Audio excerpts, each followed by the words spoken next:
This is the video for factoring using the dots method. At the end of this lesson, you will be able to factor a polynomial using the difference of two perfect squares.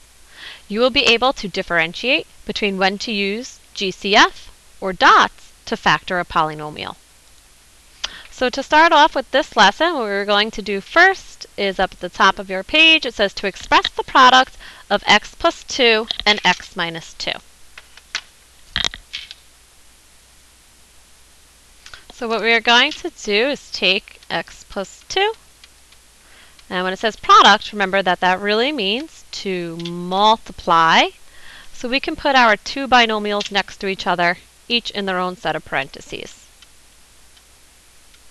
Now remember, when we do a binomial times a binomial, we must take our first term and distribute it to all terms in the second set of parentheses. So x times x, we get x squared. X times negative 2 is negative 2x. Now we will distribute the positive 2. A positive 2 times an x, we get positive 2x. And a positive 2 times a negative 2, we get negative 4. Now we can simplify here, so notice that our negative 2x and the positive 2x combine or add up to 0, or they go away. And we are just left with x squared minus 4. Down below, list the first 15 perfect squares. Remember that perfect squares just means that these are numbers that we can find the square root of. So for example, if we were to take 1 times 1 and multiply them, we would get 1. So 1 is a perfect square because its square root is just positive 1. We can think of 2 times 2, that's 4. So 4 is a perfect square because its square root is 2. 3 times 3, 4 times 4, 5 times 5, 6 times 6, 7 times 7, 8 times 8, 9 times 9, 10 times 10, 11 times 11, 12 times 12, 13 times 13, 14 times 14, and 15 times 15. So these are the first 15 perfect squares. We must become very, very familiar with these to help us out with our factoring method called dots today. So perfect squares are not only just numbers. Perfect squares can also include monomials that have variables and exponents also. So for example, we can say that x squared is a perfect square because its square root is just x. We could say y to the second is a perfect square because its square root, or y times y, will give me y squared. Here are some other ones. We can say any variable we want. For example, this one, a to the 4th, because a squared is its square root. We can say something like b to the 6th power, because b to the 3rd times b to the 3rd will give me b to the 6th. Or even something that looks like this, r to the 8th, s squared. The square root of this would be r to the 4th and s. So really what you need to notice here, and please add this underneath this section, is that anytime you have a variable with any even power, then that term is a perfect square. By even power, I mean an even exponent. Please pause if you need to catch up with writing any of this down. Use your knowledge of perfect squares to simplify the following square roots. So, the square root of 64, so you need to think of what times itself would give me 64. If you said 8, you are correct. Let's go to the right. The square root of y squared, well, that would just be y, because y times y is y squared. Now I have a combination of numbers and variables, so we must consider the square root of 144 and the square root of x squared. Well, the square root of 144 is 12, and the square root of x squared, that's x, so 12x. down below, the square root of r squared s squared, that would be rs. The square root of x to the fourth, x squared times x squared would give me that. And another one here with a combination of numbers and variables and powers. The square root of 196 is 14. The square root of a squared is a. And the square root of b to the fourth is b squared. So we must be able to take our square roots of these perfect squares. Remember your list of the first 15 at the top of your page, and any time you see a variable with an even power, just like in these examples here. So we're going to take some notes for the dots method. Please take a moment. I'm going to show you what all of these blanks are here, and I'd like you to pause the video and copy each of these. So please pause.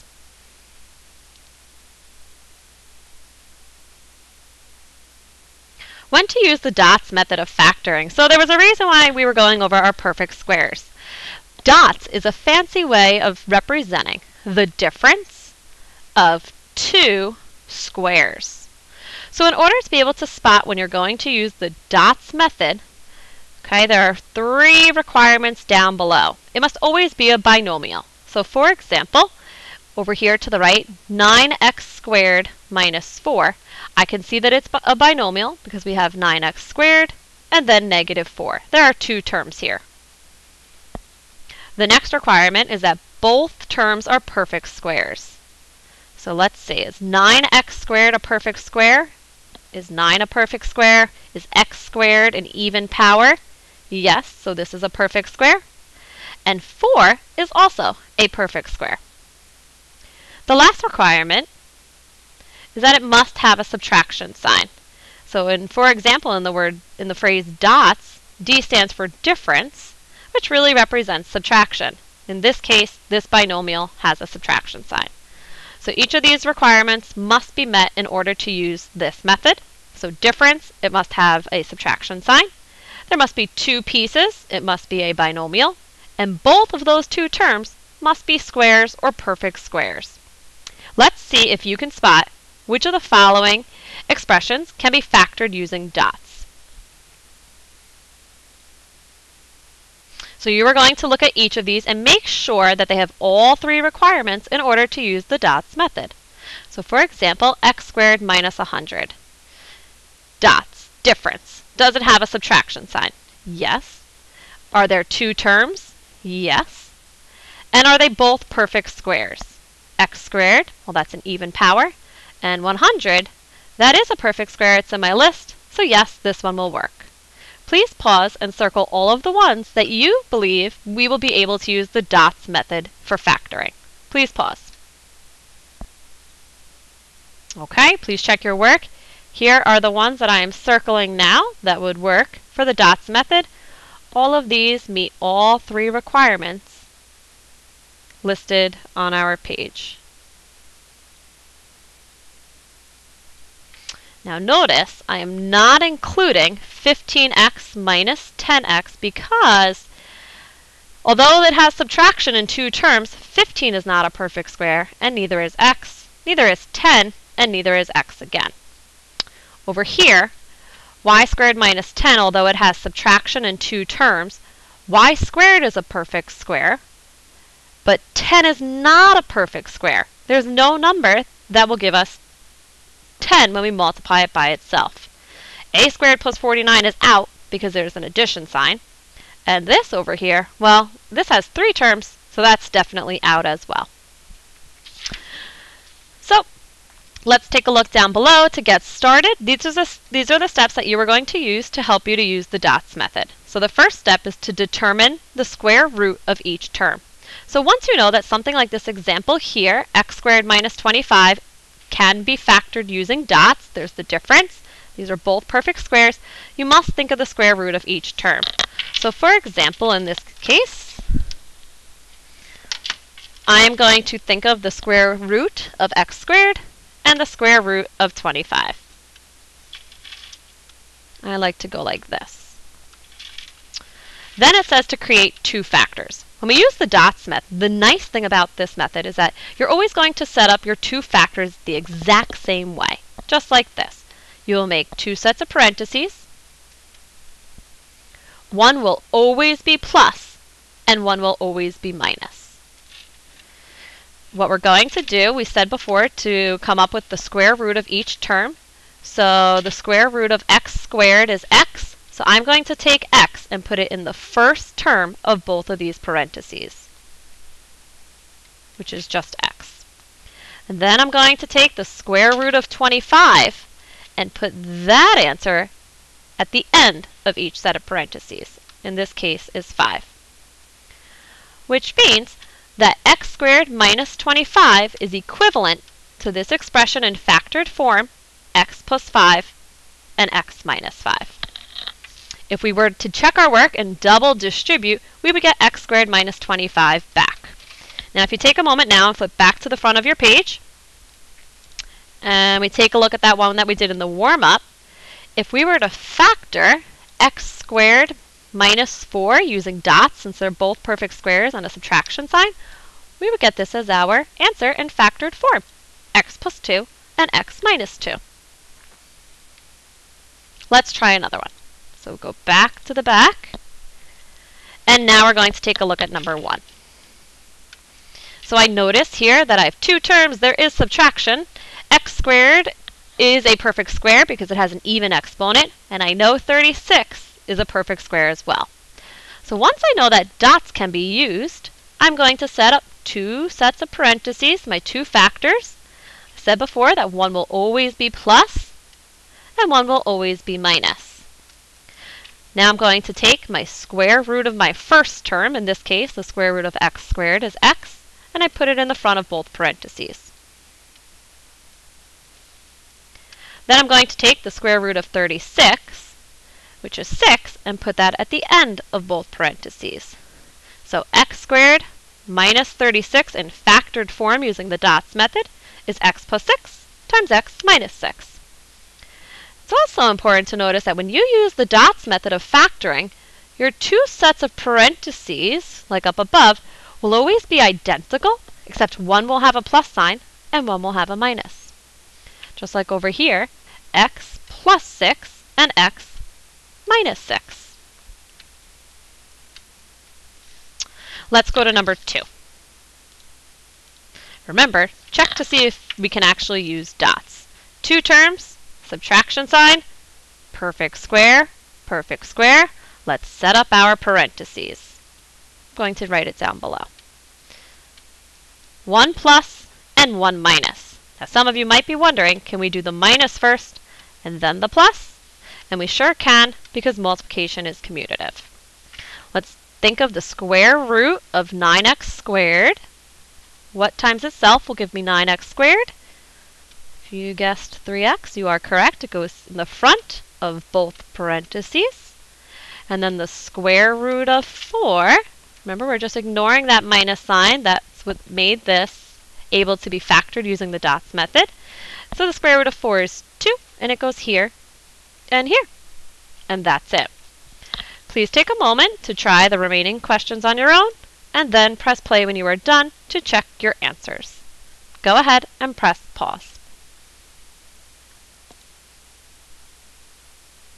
Here are the answers for 3 and 4, so I will just talk through these ones, and then the answers will appear for 5, 6, 7, and 8. So number 3, I took the square root of y squared, and I took the square root of 100. The square root of y squared is y, so I put it in the front of both parentheses because that is the term that came first.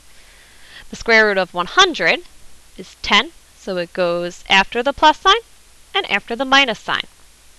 It's also important to notice here that when you're looking for dots, you must make sure, get in the habit of looking to see if there is a GCF, because you shouldn't be doing the dots method if the GCF method works.